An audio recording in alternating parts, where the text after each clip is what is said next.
Assalamualaikum warahmatullahi wabarakatuh. Bismillah, alhamdulillah, wassalatu wassalamu ala rasulillah wa ala alihi wa ashabihi wa mawalah, la hawla wa la quwata illa billah, wa ba'du. Saat ini kita berjumpa di pertemuan pertama dalam mata kuliah fikih dan usul fikih.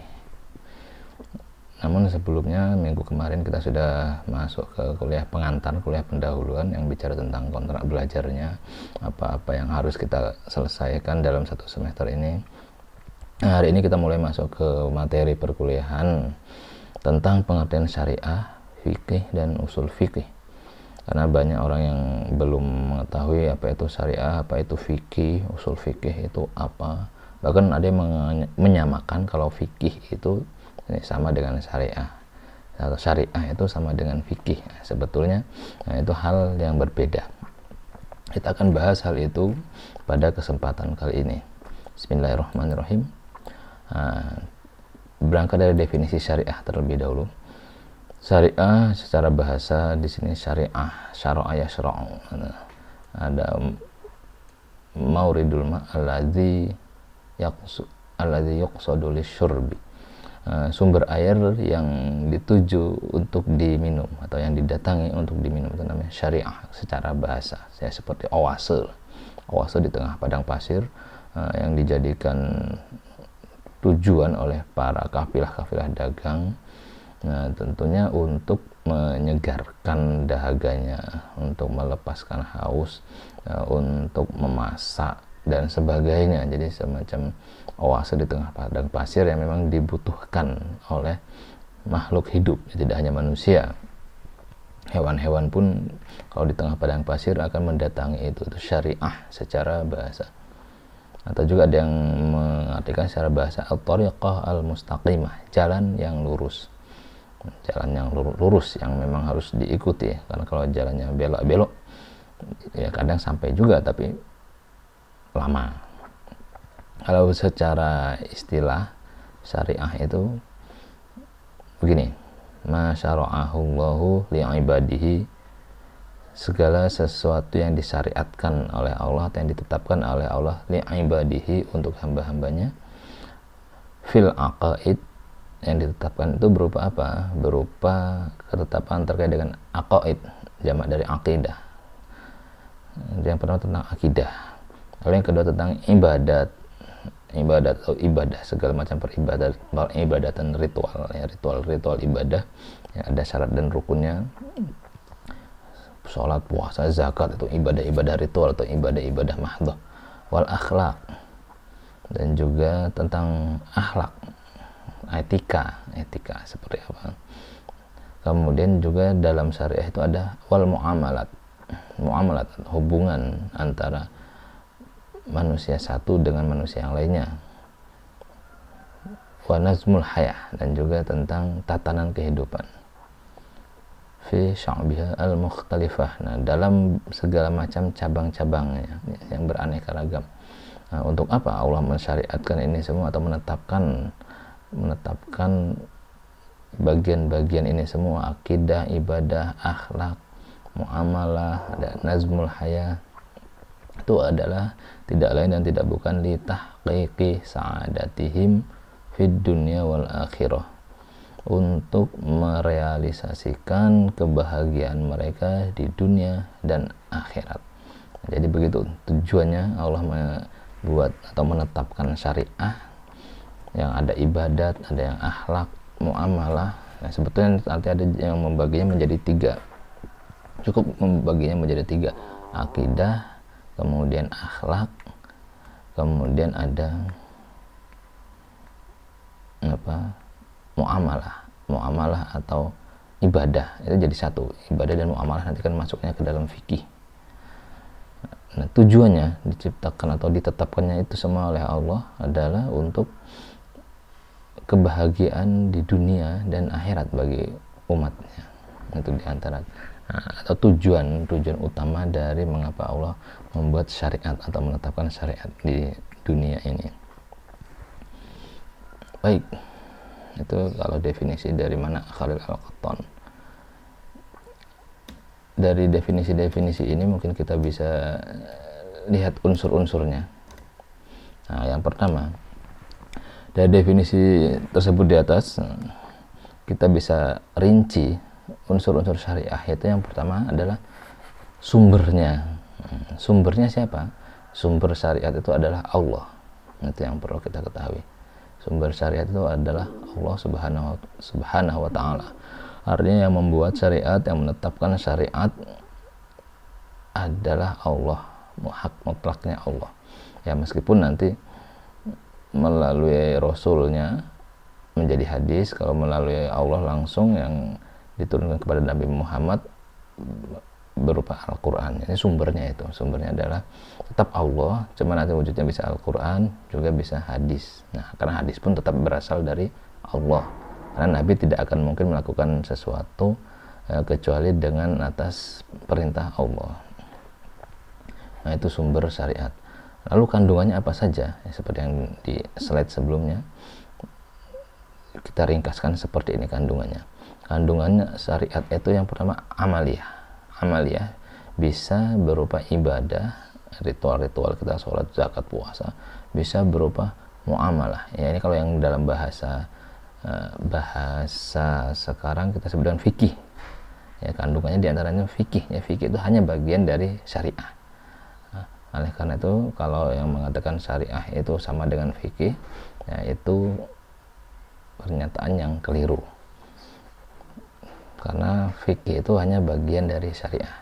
Di sini isinya ibadah, kemudian muamalah. Kalau muamalah ini yang ya ibadah juga, tapi ibadah yang ada hubungannya dengan manusia satu dengan manusia lainnya, seperti jual beli, hutang piutang, atau wakaf. Kemudian ada termasuk di dalamnya muamalah ini munakahat, ya, pernikahan itu, karena kan hubungan antara satu dengan yang lainnya. Jadi ada hukumnya nanti ketika seorang laki-laki dan perempuan menikah menjadi satu, jadi banyak hukum-hukum yang muncul dari sana. Itu hukum-hukum amaliyah yang berupa muamalah. Nah, itu poin yang pertama ini yang dikaji.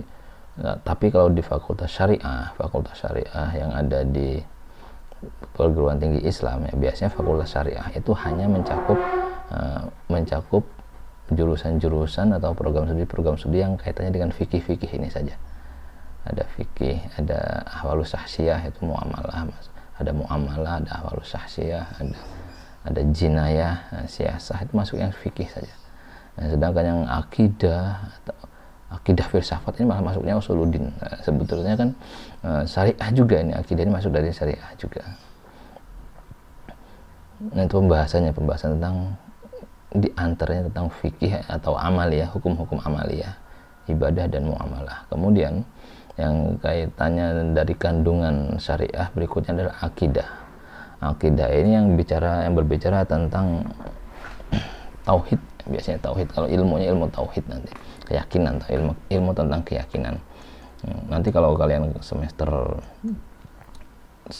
berapa, 5 atau semester 6 itu ada mata kuliah tauhid. Tauhid itu adalah produk dari pembahasan tentang akidah ini. Nah, di sana kita akan membahas tentang berbagai macam doktrin-doktrin tauhid yang berasal dari berbagai macam pendapat-pendapat para tokoh-tokoh yang kalau ditelusuri pendapat-pendapat itu berangkat dari politik semuanya. Ada bisa memunculkan nanti ada paham qadariyah, paham jabariyah, paham murji'ah, ada paham asy'ariyah, itu sebetulnya berangkat dari politik semua. Nah, misalnya begini, saya punya cerita sejarah tentang Jabariyah. Misalnya Jabariyah itu kan sebetulnya berangkat dari peristiwa politik juga. Dulu ketika sahabat Ali dan Muawiyah berperang, saling memperebutkan kekuasaan, politik, memperebutkan kekuasaan dan politiknya. Sahabat Ali kalah, kebetulan kalah. Kemudian yang bertahta selanjutnya adalah Muawiyah bin Abi Sufyan. Muawiyah ini ketika menjadi khalifah, dalam pidato pertamanya diantaranya dia mengatakan semua yang terjadi ini tidak lain dan tidak bukan adalah bi qada'illah wa bi ridhahu, bi qudratillah wa bi ridhahu wa bi masyiatihi, lau lam yurid lam yaqa. Pokoknya semua yang terjadi ini alikalah kepemimpinan beralih kepada saya, kata Muawiyah, itu adalah berdasarkan kodoknya Allah, ketetapannya Allah, bimasyiatih, ya, berdasarkan keinginan Allah, kemudian berdasarkan ridhonya Allah juga. Kalau Allah tidak ingin, tidak mau, lau lam yardo lam yaqa, kalau Allah tidak ridho, ya pasti ini semua tidak akan terjadi. Nah, itu pernyataan Muawiyah ketika menang mengalahkan Ali dan menggantikan kekhalifahannya. Nah, sehingga ini yang disebut dengan paham fatalisme atau Jabariyah, bahwa segala yang ada di dunia ini semuanya atas kehendak Allah. Jadi sama sekali tidak ada upaya manusianya. Itu kalau jadi ini lebih kepada politik, sehingga memunculkan tauhid seperti itu, masuk ke paham Jabariyah. Awalnya seperti itu paham Jabariyah.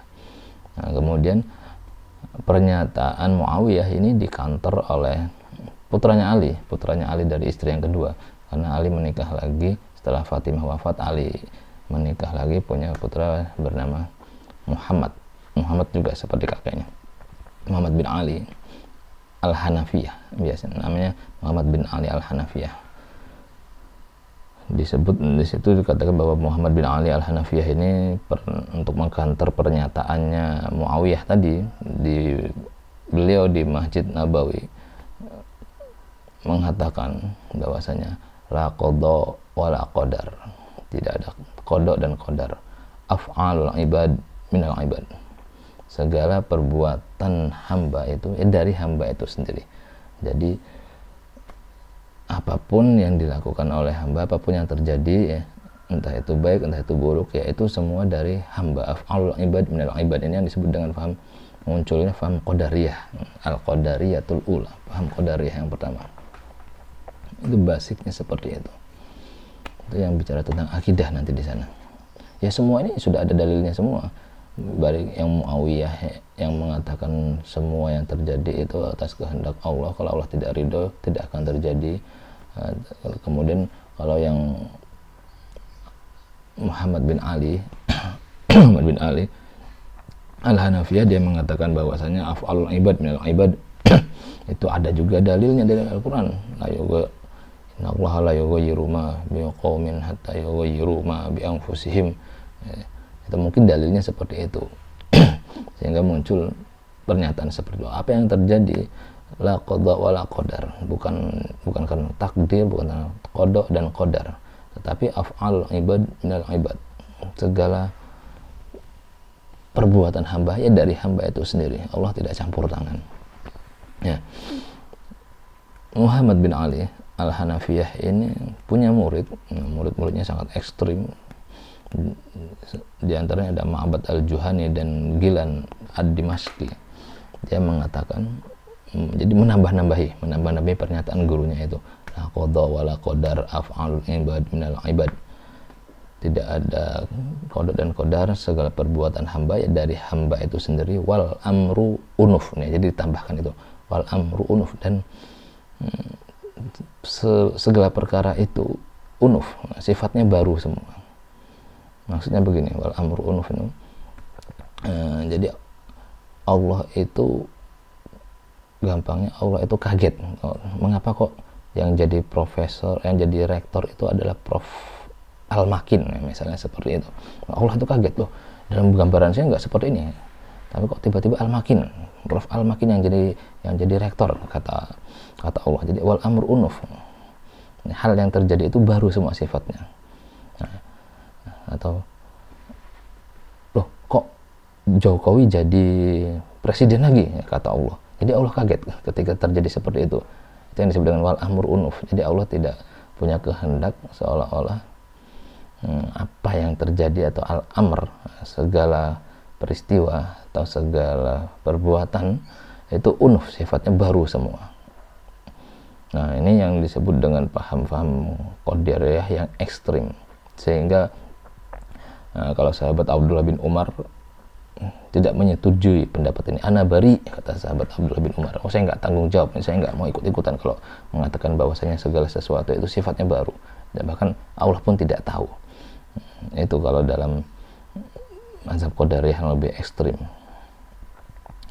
Nah, tetapi nanti murid-muridnya Ma'bad al-Juhani dan Ghilan ad-Dimashqi tadi punya murid bernama Wasil bin Atha yang akhirnya jadi tokoh Mu'tazilah. Dia mengatakan, meralat gurunya itu, mengatakan la qada wa la qadar, af'alul ibad minal ibad walakinna Allah ya'lam. Itu jadi bedanya di sana. Segala perbuatan hamba itu berasal dari hambanya sendiri, tetapi Allah tahu. Jadi kalau Profesor Al-Makin itu jadi rektor, ya Allah sudah tahu. Ya meskipun Allah tidak berbuat apa-apa, itu atas kehendak, atas upaya Profesor Al-Makin sendiri sehingga dia bisa menjadi rektor, tetapi walakin Allah yang alam, tetapi Allah juga sudah tahu hal itu. Itu kalau yang akidah Mu'tazilah seperti itu.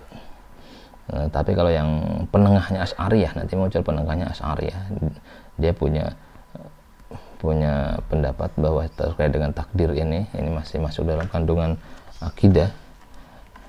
Dia mengatakan istita'atul insan la qablal fi'li wala ba'dal fi'li wa faqat indal fi'li. Istita'atul insan, bahwasanya kesanggup atau upaya manusia itu bukan dari sebelum dia melakukan. Maksudnya begini, ketika saya mematahkan sebuah pensil, jadi kekuasaan manusia itu bukan sebelum melakukan. Ketika saya mematahkan pensil, jadi saya sudah tahu kalau pensil ini saya patahkan pasti nanti akan patah. Sebelumnya itu saya sudah tahu ini kalau saya patah pasti akan patah. Ketika tradisinya ketika HP ini dibanting pasti pecah, saya mengatakan saya sanggup kalau meskipun belum terjadi, kalau saya banting ini pasti pecah. Jadi istita'atul insan lah. Tapi kalau menurut Asy'ariyah tidak seperti itu. Atau saya mengatakan setelah saya banting ini pecah, kemudian yang kedua kalinya saya ambil HP lagi yang baru, kalau saya banting ini pasti pecah juga, la ba'dal fi'li. Tapi tidak seperti itu. Tetapi kesanggupan manusia itu atau kesanggupan manusia atau upaya manusia itu yang bisa terjadi itu nanti indal fi'li, kata Asy'ariyah. Jadi misalnya ketika saya membanting ini, saya belum yakin kalau ini pecah atau hancur, kecuali ketika saya lempar ini, dan pada saat itu juga Allah menakdirkan bahwa handphone ini akan pecah. Nah, jadi gampangnya saya tidak bisa memastikan apa-apa, tapi Allah akan menakdirkan berbarengan dengan upaya kita. Gampangnya seperti itu. Kalau gelas ini saya banting, ya, jadi saya mengatakan kalau dengan izin Allah pasti, ketika dengan takdir Allah pasti akan pecah juga. Tapi kalau kita tidak bisa memastikan kalau saya banting pecah, tidak, kecuali ketika dibanting Allah juga menakdirkan pecah. Jadi kalau yang Asy'ariyah ini lebih kepada ya manusia berupaya juga, tetapi Allah juga menakdirkan yang terjadi dari upaya manusia itu berbarengan dengan takdirnya Allah. Jadi begitu kalau yang Asy'ariyah. Ya, jadi memang agak-agak ya beda-beda semua. Kan makanya kalau Asy'ariyah dengan dalil wala taqulanna li syai'in inni fa'ilun goda. Wala taqulanna syai'in inni fa'ilun goda illa yasha Allah. Janganlah kamu mengatakan sesuatu aku bisa melakukannya besok. Ini fa'ilun dzalika goda illa ayyasha Allah. Wala taqulanna li syai'in inni fa'ilun dzalika goda illa ayyasha Allah. Nah, kecuali atas kehendak Allah. Nah, itu Asy'ariyah dalilnya dari situ. Itu tentang akidah. Nah, lalu tentang akhlak. ini agak lama saya bicara tentang akidah ya, karena basicnya isi dari syariah adalah akidah. Tentang akhlak, kalau ini lebih ke tasawuf ya, lebih ke dunia tasawuf. Ini pembahasan dulu mungkin kalau pernah belajar tasawuf, ada akhlak mahmudah, akhlak mazmumah, akhlak yang terpuji apa saja, sabar, ikhlas, tawaduk dan seterusnya sampai ma'rifatullah. Lalu nanti ada akhlak yang tercela. Akhlak yang tercela ya berarti sombong, takabur, tamak dan sebagainya. Itu akhlak lebih ke tasawuf, nanti lari ilmu tasawuf. Salah satu contohnya saja pembahasan tentang tasawuf itu, kalau gurunya Sufyan Ats-Tsauri punya guru, dia mengatakan kepada muridnya, kepada Sufyan Ats-Tsauri ini, bagaimana sih caranya ikhlas. Dia mengatakan,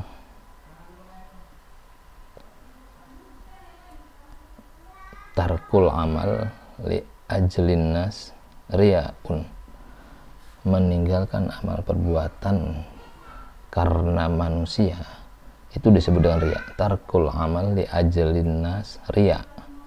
Misalnya saya mau sholat ke masjid 5 waktu, tapi kalau saya melakukan itu nanti saya dikira so alim, so suci. Saya nggak jadi sholat di masjid aja, saya sholat di rumah aja, biar nggak dikira orang pamer, orang riya. Maunya sih seperti itu, saya nggak usah sholat jamaah di sana.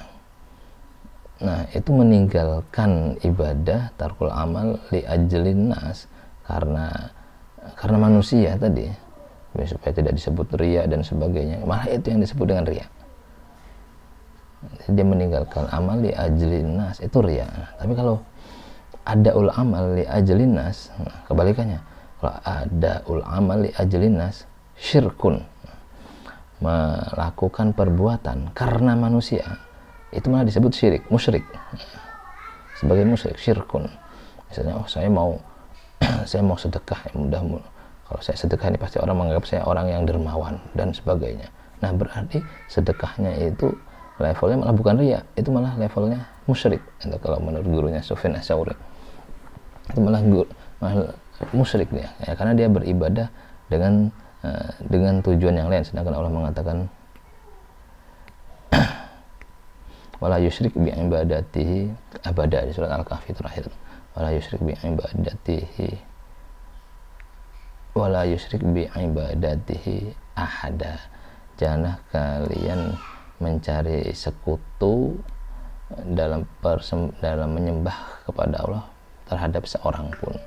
Ya, maksudnya sedekah ya karena ingin dilihat orang, sholat karena ingin dipuja orang. Jadi sholatnya itu, ibadahnya itu menjadikan ada orang lain dalam ibadahnya itu. Semangat karena orang lain juga, bukan karena Allah. Itu namanya Al-Kahfi mengatakan wala yusyrik, jangan bersyirik, musyrik. Wala yusyrik bi ibadati rabbihi ahada. Nah, jadi begitulah. Lalu yang baik bagaimana?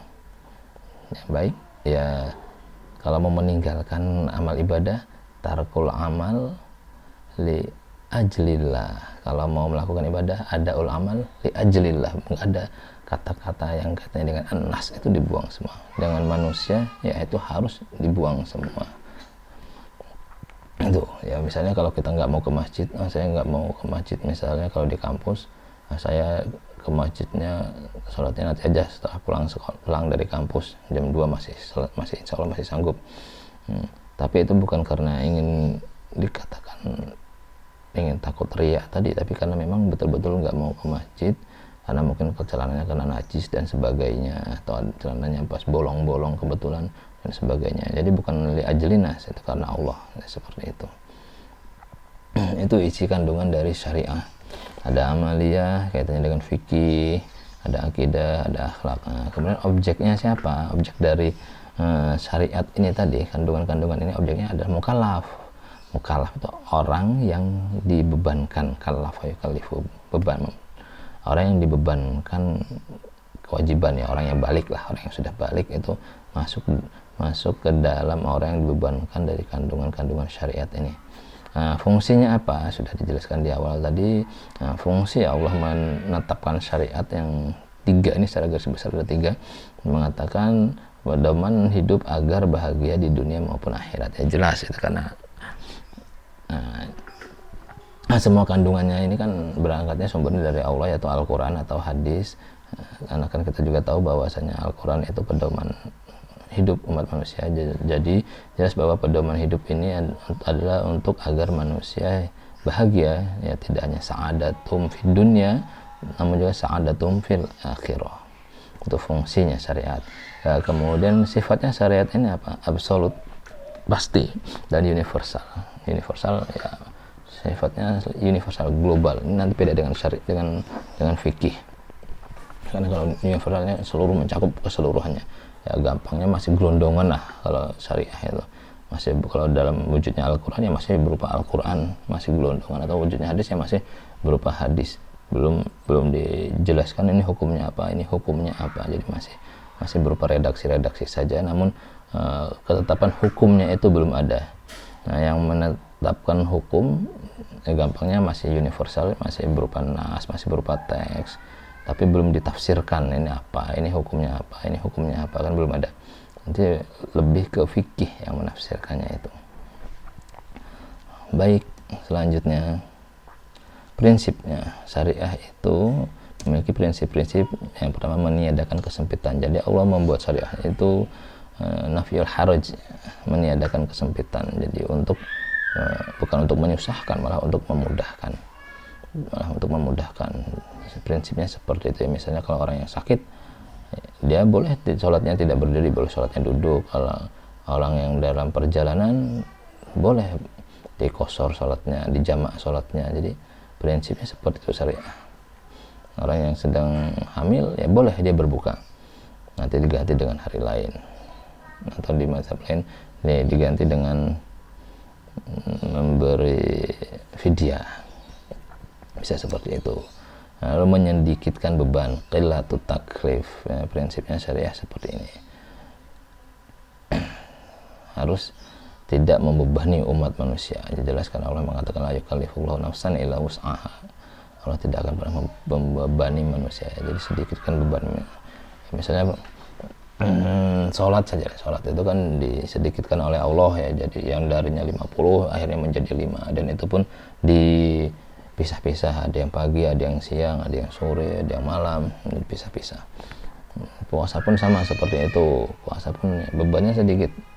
Nah, artinya kalau dulu kan ada yang puasa awalnya dari pagi sampai malam puasa lagi, kemudian akhirnya disedikitkan hanya dari terbit fajar hingga terbenam matahari. Prinsipnya seperti itu kalau syariah. Intinya tidak membebankan, asal kita bisa memahaminya, insya Allah mudah menjalankannya. Berangsur-angsur dalam menetapkan hukum, ya jelas ini syariah, ini kalau ini yang terkait dengan syariah, yang terkait dengan fikih ya. Pasti Allah ada prinsip berangsur-angsur dalam menetapkan hukum. Nah, misalnya saja dalam penetapan keharaman khamr, nah itu Allah tidak serta-merta langsung memvonis bahwa khamr itu haram, itu tidak ya. Karena apa? Karena awalnya semua penduduk Arab, bangsa Arab yang ada di lingkungannya Rasulullah saat itu, minum khamr bagi mereka sebuah tradisi. Nah, sama seperti kita minum teh, minum kopi ya. Khamr itu sama bagi mereka, sebuah tradisi seperti itu. Jadi bukan sesuatu yang tabu bagi mereka. Namun apa? Yang pernah ada sahabat yang bertanya, bagaimana sih hukumnya khamr itu? Akhirnya Allah menjawab dari Al-Quran bahwasanya khamr itu fihi ma ism yas'alunaka 'anil khamri wal maisir, ayatnya seperti itu. Mereka bertanya kepadamu wahai Muhammad tentang khamr dan mengundi nasib, tentang arak yang memabukkan itu dan mengundi nasib atau berjudi, wal maisir. Qul, katakanlah Muhammad, fihi ma itsmun kabirun, dalam keduanya itu ada mudarat yang besar, bukan dosa yang besar tapi mudarat, ada bahaya yang besar. Fihi ma itsmun kabirun wa manafi'un linnas, tetapi ada juga manfaatnya bagi manusia. Jadi Allah tidak langsung mengharamkan judi dan minuman keras saat itu. wa manafi'un linnas. Jadi ada juga manfaatnya bagi manusia. Namun Allah mengatakan wa itsmuhuma akbaru min naf'ihima. Tetapi bahayanya itu lebih besar daripada manfaatnya. Nah, itu dalil pertama tentang hukum khamar. Jadi Allah tidak mengharamkan langsung, cuma mengatakan bahwasanya khamar juga judi itu ada midorotnya, ada bahayanya, juga ada manfaatnya, tetapi bahayanya itu lebih besar daripada manfaatnya. Itu dalil yang pertama. Itu ada di Al-Quran. Jadi tidak langsung serta-merta, jadi bertahap seperti itu. Nah, setelah ayatnya turun masih ada sahabat-sahabat yang sholat dalam keadaan mabuk, ya pokoknya masih ada lah yang meminum khamr, karena kan belum diharamkan, baru dijelaskan ada manfaatnya, ada bahayanya. Kemudian ada sahabat suatu saat mengimami sholat dalam keadaan mabuk sehingga yang dibaca itu salah, keliru. Misalnya kalau dalam riwayat itu dikatakan qul ya ayyuhal kafirun a'budu ma ta'budun. Jadi saking mabuknya dia mengatakan, katakanlah orang-orang kafir, aku menyembah apa yang kalian sembah. Nah, jadi kan kacau itu redaksinya. Akhirnya sahabat yang jadi makmum itu melapor, kemudian turun ayat yang lain. Tidak langsung mengharamkan, tidak. Ya ayyuhalladzina amanu la taqrabus shalah wa antum sukara hatta ta'lamu ma taqulun. Wahai orang-orang yang beriman, janganlah kalian sholat, ya ayyuhalladzina amanu la taqrabus shalah wa antum sukara. Janganlah kalian sholat sedangkan engkau dalam keadaan mabuk. Hatta ta'lamu ma taqulun, sampai kalian paham apa yang kalian katakan. Pokoknya sampai kalian sadar lah, gampangnya seperti itu. Nah, jadi memang belum diharamkan juga. Pokoknya diharamkannya hanya dalam keadaan sholat. Pokoknya kalau mau sholat pastikan tidak dalam keadaan mabuk, gampangnya seperti itu. Tapi apa yang terjadi ternyata masih banyak sekali bahayanya. Banyak orang yang membunuh karena mabuk, banyak orang yang memperkosa karena mabuk. Akhirnya baru Allah memutuskan khamr itu haram mutlak. Ini semua ada dalam Al-Quran, ada semua. Innamal khamru wal maisir wal ansabu wal azlamu rijsun min amali syaitan fajtanibuh. Sesungguhnya khamar dan mengandi nasib, innamal khamru wal maisiru wal ansabu wal azlam, itu jenis-jenis pengundian nasib dalam tradisi Arab. Rijsun min amali syaitan, itu ada rijsun itu sudah mbahnya najis ya. Kalau najis itu masih biasanya rijsun, sesuatu yang sangat menjijikkan, sangat najis. Min amali syaitan, juga dari perbuatan setan. Fajtanibuhu, maka jauhilah. Nah, itu syariat jadi berangsur-angsur penetapannya, diantaranya seperti itu ya, tidak langsung semena-mena diharamkan. Nah, itu sejalan dengan kemaslahatan manusia. Tentunya prinsip-prinsip yang berangsur-angsur menyedikitkan beban, itu kesempitan, itu mesti sejalan dengan kemaslahatan manusia, karena Allah tidak mungkin membuat syariat itu tidak peka terhadap kebutuhan manusia, dan juga mewujudkan keadilan yang merata. Maksudnya syariat yang ditetapkan oleh Allah itu pasti untuk keadilan, tidak hanya pada muslim tetapi pada seluruh manusia. Tidak hanya pada muslim saja, tapi seluruh pada manusia. Pokoknya semua keadilan, semua hal-hal yang muncul dari syariat Islam itu untuk keadilan yang merata, rahmatan lil alamin, karena prinsipnya Islam seperti itu. Baik, kita sekarang masuk ke fikih. Fikih itu tadi kan bagian dari syariah ya. Bagian dari syariah. Al-fiqhu wa al-fahmu al-amik, pemahaman yang mendalam. Kemudian kalau secara terminologi, secara istilah fikih itu adalah al-ilmu bil ahkamis syar'iyyati al-amaliyati al-muktasab min adillatiha at-tafsiliyah. Ilmu fikih itu adalah ilmu yang menerangkan tentang hukum-hukum syariat yang sifatnya amaliyah, sifat amaliyah. al-muktasab min adillatiha at-tafsiliyah, yang diambil dari dalil-dalil yang terperinci. Definisi fikih. Jadi hukum syariat tadi kan ada banyak, ada yang amaliyah, ada yang aqaid atau akidah, ada yang akhlak. Nah, ini masuk yang ke amaliyah saja. Amaliyah ini ya bisa ibadah, bisa muamalah. Jadi hanya masuk yang bagian ini. Dan diambil dari dalil-dalil yang terperinci. Ya, dalil-dalil yang terperinci ini bisa dari Al-Quran, bisa dari hadis, atau nanti bisa dari logika atau dari kias-kias. Itu definisi fikihnya. Jadi unsur-unsurnya bedanya dengan syariat tadi. Kalau dalam syariat sumbernya itu adalah Allah berupa Al-Quran, berupa hadis. Namun kalau dalam fikih itu sumbernya adalah penafsiran para ulama terhadap Al-Quran dan hadis tadi, wahyu ya, terhadap wahyu. Ya, wahyu ini ada Al-Quran, ada hadis, karena hadis juga pasti wahyu. Wa ma yantiqu 'anil hawa in huwa illa wahyu yuha. Jadi Nabi Muhammad itu tidak berbicara, hadis yang keluar dari beliau itu tidak berdasarkan hawa nafsunya, in huwa illa wahyu yuha. Nah, kecuali yang dituturkan oleh Nabi yang keluar dari lisannya sebagai hadis, kita mengatakan itu juga wahyu. In huwa illa wahyu yuha. Tidak lain yang keluar dari lisan beliau itu adalah wahyu juga, yang diwahyukan oleh Allah kepada beliau. Nah, jadi kalau fikih, kalau dalam syariat tadi sumbernya adalah Allah berwujud Al-Quran dan hadis, karena kan kita tidak mungkin langsung Allah berkata kepada manusia atau kepada para mukallaf, tidak. Nah, tapi wujudnya Al-Quran dan hadis. Namun kalau fikih sumbernya adalah penafsiran ulama terhadap Al-Quran dan hadis tersebut atau terhadap wahyu. Jadi penafsiran ulama, ini tidak langsung sumbernya. Nah, kemudian fungsinya ada fikih itu adalah untuk merinci ajaran syariah yang sifatnya amaliyah. Amaliyah ini ibadah dan muamalah ya. Garis besarnya itu merinci ajaran syariah yang amaliyah. Ya, semuanya dirinci.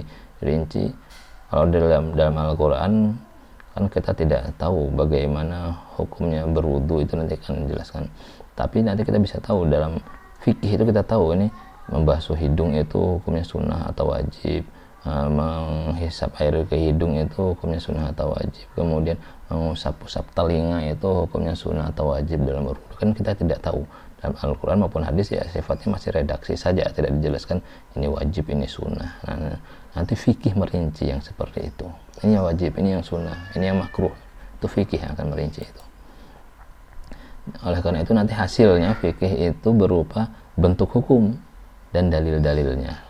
Ya, bentuk hukum yang saya katakan tadi, ini wajib, ini sunnah, ini makruh, ini mubah, ini bentuk hukum namanya.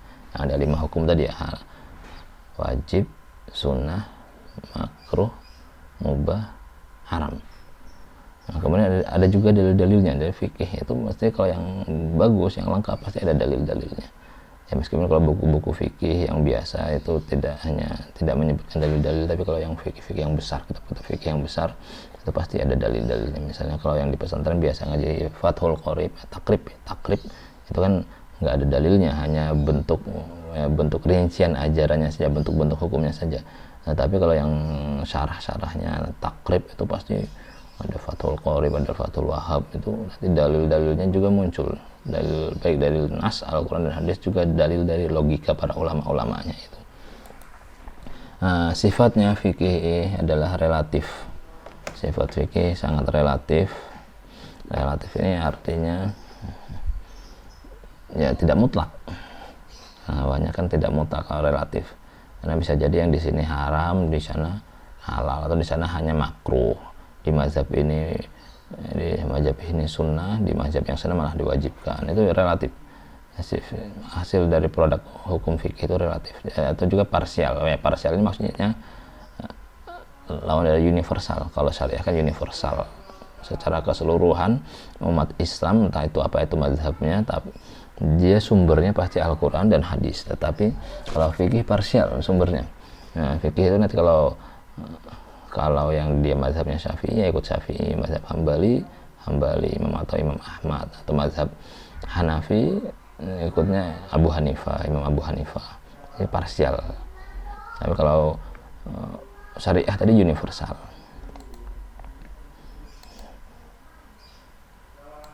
Kemudian bedanya dengan usul fikih apa? Nanti saya jelaskan lebih rinci antara usul fikih dan usul fikih. Usulul fikih usulun, berasal dari kata usulun dan al-fiqh. Usul itu adalah aslun ma yubna alaihi, sesuatu yang di atasnya didirikan sesuatu pondasi, asal ya, pondasi asas.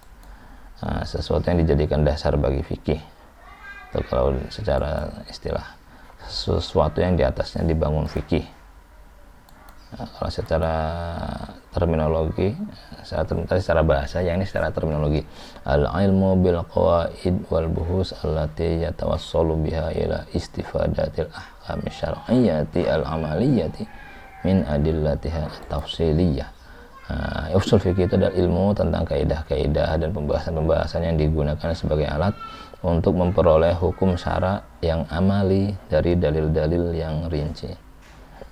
Jadi ilmu untuk membuat atau untuk memperoleh hukum syariat amaliyah. Untuk ilmu bagaimana kita bisa mengetahui ini hukumnya haram, ini hukumnya wajib, ini hukumnya sunnah, ini hukumnya mubah. Ini ilmunya disebut dengan ilmu usul fikih. Jadi kalau gampangnya, kalau fikih itu nasinya, produknya, nasi, produk orang memasak. Kalau ibu-ibu itu nasi, kalau usul fikih itu adalah ilmu untuk memasak nasinya itu. Kita harus membutuh, kalau di rice cooker, kita harus memasak nasi. Kalau untuk satu keluarga itu kira-kira berapa takar, misalnya 5 takar atau 4 takar. Nah, kemudian kalau 4 takar itu airnya seberapa banyaknya, dari biasanya kan ada yang diukur dengan jari dan sebagainya, itu airnya berapa, itu ada ilmunya. Jadi sebelum jadi nasi yang enak dimakan itu, ilmu untuk memasak nasi itu yang disebut dengan usul fikih. Sedangkan nasinya adalah fikihnya. Roti itu fikih, tapi adonan-adonannya, cara membakar rotinya, berapa suhu panasnya, itu usul fikih. Jadi itu gampangnya seperti itu membedakannya. Nah, ini hubungan proseduralnya jadi begini, ada syariah, ada fikih, ada usul fikih. Syariah itu adalah ketentuan Allah yang harus diimplementasikan manusia dalam kehidupan sehari-hari. Itu jadi ketentuan Allah yang harus diimplementasikan dalam kehidupan sehari-hari. Namun sebelum diimplementasikan oleh manusia, ketentuan Allah ini harus ditafsirkan terlebih dahulu dengan ijtihad yang hasilnya disebut dengan fikih. Nah, jelas begitu. Jadi Allah punya ketentuan dan ini harus dilaksanakan oleh mukallaf, oleh manusia. Namun ketentuan Allah ini kita tidak bisa langsung mengambilnya sebelum ditafsirkan dulu oleh ulama. Nah, setelah ditafsirkan oleh ulama, itu baru yang disebut dengan fikih. Kemudian proses penafsirannya inilah nanti yang menggunakan kaidah-kaidah atau metode tertentu yang bisa dipertanggungjawabkan, ini yang disebut dengan usul fikih. Begitu. Jadi usul fikih itu adalah proses untuk menafsirkan ketentuan Allah yang berupa syariat ini, kalau mau digunakan oleh manusia, tapi dengan menggunakan kaidah-kaidah atau metode yang dapat dipertanggungjawabkan, itu disebut dengan usul fikih. Oke, gambarnya seperti ini misalnya. Syariah ini kan ketentuan Allah. Ini ketentuan Allah nih. Surat Al-Maidah ayat 6. Ya ayyuhalladzina amanu idza qumtum ilas sholati faghsilu wujuhakum wa aydiyakum ilal marafiqi wamsahu bi ru'usikum wa arjulakum ilal ka'bain. Ini syariat, ketentuannya Allah yang harus dilaksanakan oleh manusia. Cuma ya kita tidak tahu. Kita belum tahu sebelum ini ditafsirkan oleh para ulama. Ini hukumnya sunnah atau ini hukumnya wajib, urutannya bagaimana. Kalau di sini kan dikatakan, hai orang-orang yang beriman, apabila kamu tidak mengerjakan sholat maka basuhlah wajahmu, kemudian tanganmu sampai dengan siku, ya tangan dulu sampai siku, ya dulu pernah saya singgung. Kalau basuh tangan itu mulai dari tangannya dulu baru ke siku, begini, airnya dari sini mengalir ke sini, kemudian usaplah kepalamu dan basuh kakimu. Sebetulnya kalau di dalam syariat ini cara berwudu hanya ada 4. Basuh tangan, basuh muka, basuh kedua tangan sampai siku, kemudian usap atau sapu kepala, sebagian kepala, lalu basuh kaki sampai dengan kedua mata kaki. Hanya ada 4. Kalau syariah masih gelondongan. Namun dalam implementasinya kalau dalam mazhab Syafi'i itu ada 6, dia bisa menjadi 6. Implementasi ini kan sudah hasil tafsiran para ulama nih, fikih ini. Rukun wudhu ada 6, 1 niat, 2 membasuh wajah, 3 membasuh kedua tangan dan siku, 4 menyapu sebagian kepala, 5 membasuh kedua kaki hingga mata kaki, 6 tertib. Nah, jadi ada tambahan di sini. Tambahannya yang pertama niat, lalu yang terakhir tambahnya tertib. Nah, itu kan ini produk dari tafsiran ulama ketika menafsirkan syariah ini. Ini syariah, nas masih utuh. Namun produknya disederhanakan oleh ulama atau ditafsirkan, munculkan hukumnya seperti apa. Jadi ulama dalam hal ini mazhab Syafi'i, dia mengatakan, ini saya ambil contoh mazhab Syafi'i saja, karena termasuk mazhab yang besar pengikutnya di Indonesia. Nah, beliau membaginya dari dalil ini ada 6. Kalau di ayatnya kan hanya ada, atau di dalam syariah yang masih berupa nas gelondongannya ada 4, namun ditambahkan oleh niat. Nah, tentu munculnya niat ini ada dalil lain. Nah, dalilnya kita tahu innamal a'malu binniyat. Nah, sesungguhnya segala perbuatan itu sah dengan niat. Nah, oleh karena itu kalau dalam mazhab Syafi'i ditambahkan paling awal itu niat, kemudian baru membasuh wajah. Nah, jadi yang wajib hanya ini. Nah, kemudian juga ditambahi tertib. Nah, mengapa ditambahi tertib? Karena dilihat dari redaksinya ini ada wawu, wujuhakum wa aydiyakum ilal marafiqi wamsahu, ada wawu diteruskan disambung dengan huruf wawu itu berarti mengindikasikan bahwa itu harus tertib. Jadi kita tidak, oleh karena itu dalam menurut mazhab Syafi'i, bukan hanya mazhab Syafi'i, sebetulnya kalau tertib ini semua mazhab mengatakan kalau berwudu ya tidak boleh kaki dulu baru tangan, atau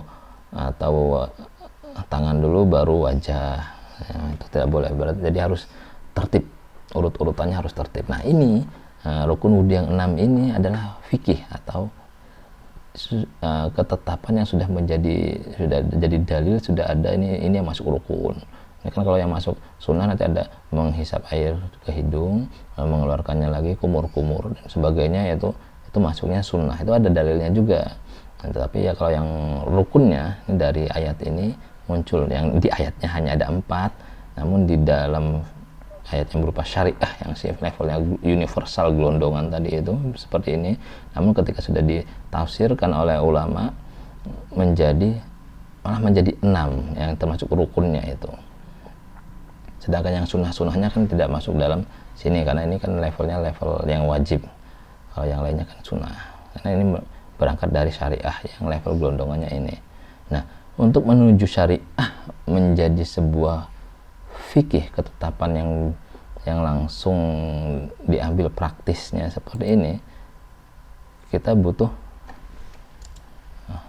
butuh usul fikih. Nah, jadi di dalamnya ini di antara syariah dan fikih ini nanti di sini ada usul fikih di sini nih. Di sini harus ada usul fikihnya. Untuk menafsirkan ini ulama-ulama butuh usul fikih. Nah, itu yang dibahas dalam 1 semester ini. Jadi kita belajar tentang usul fikih, namun di dalamnya ada contoh-contoh fikihnya. Nah, jadi perbedaannya begini mungkin. Objek kajiannya kalau fikih itu perbuatan atau perkataan, tindakan mukallaf yang berkaitan dengan Allah. Kemudian isinya ada ibadah, sholat, jadi langsung ke sini. Kalau fikih ibadah bisa sholat, zakat, puasa, haji, umroh dan lain-lain. Ada juga perbuatan atau perkataan, tindakan mukallaf yang berkaitan dengan sesamanya. Jadi fikih itu perbuatannya kaitannya dengan Allah, ada perbuatan yang kaitannya dengan sesama manusia yang disebut dengan muamalah tadi ya, atau ahwalus syahsyah, di antaranya hukum kekeluargaan. Kemudian ada al-muamalat al-maliyah, hukum kebendaan, hak milik, wakaf, nazir dan sebagainya. Di situ warisan di sini. Kemudian al-jinayah wal uqubat atau hukum pidana. Ini masuk dalam fikih, ini kajian dari fikih. Kemudian ada al-ahkam as-sultaniyah, masuk politik, perang, pajak, ini kajian-kajiannya kalau fikih. Nah, kalau usul fikih membicarakan dan menyelidiki tentang keadaan dalil-dalil syar'i, serta menyelidiki pula bagaimana cara-cara dalil tersebut menunjukkan hukum yang berhubungan dengan perbuatan mukallaf. Ini kalau objek kajian usul fikih. Jadi membicarakan tentang keadaan dalil-dalil. Lalu bicara tentang hukum, hakim, mahkum alaih, mahkum fih dan sebagainya. Ini nanti kita bahas rinci. sumber-sumber hukumnya itu apa saja, atau metode cara ulama-ulama mengeluarkan hukum. Ini hukumnya bisa menjadi wajib, ini hukumnya bisa menjadi haram, ini hukumnya bisa menjadi makruh, itu seperti apa, itu nanti ulama-ulama berada di sini. Kemudian usul fikih itu juga objek kajian tentang ijtihad, syarat-syarat jadi mujtahid itu apa saja, metode ijtihad apa saja. Nah, itu yang akan kita bahas dalam kurang lebih selama 1 semester ini. Baik, mungkin itu pembahasan tentang syariat, fikih, usul fikih. Kita akhiri, alhamdulillah milal mizan wa muntahal ilmi wa mablaghur ridha wa zinatul arsh wa sa'atul kursi. Alhamdulillah milal mizan wa muntahal ilmi wa mablaghur ridha wa zinatul arsh wa sa'atul kursi. Alhamdulillah milal mizan wa muntahal ilmi wa mablaghur ridha wa zinatul arsh wa sa'atul kursi.